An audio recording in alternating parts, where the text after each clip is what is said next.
Whoever thought of turning Hanoi's train street into a tourist destination is a marketing genius. Hindi naman siya original idea. Matagal na rin dinadayo ng mga turista ang Mae Klong Railway Market sa Thailand.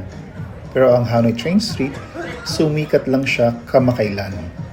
Dati siyang slum area na na-convert bago magpandemya into a tourist spot na may bars, cafes, and restaurants. Noong 2019, sinara ang mga businesses doon because of safety concerns. Nagbalik na lamang siyang muli nitong 2023. Pero, bakit nga ba siya pinupuntahan ng mga turista? We just heard an alarm and that is the signal that the train is coming. Suddenly I was pushed aside because the train is going to pass right here, just beside me. Kung iisipin, it's just a railway. Tumadaan ang tren. Sa mismong train station nga kung saan nanggagaling ang mga tren na ito, wala namang gaano dumadayo liban sa mga pasahero.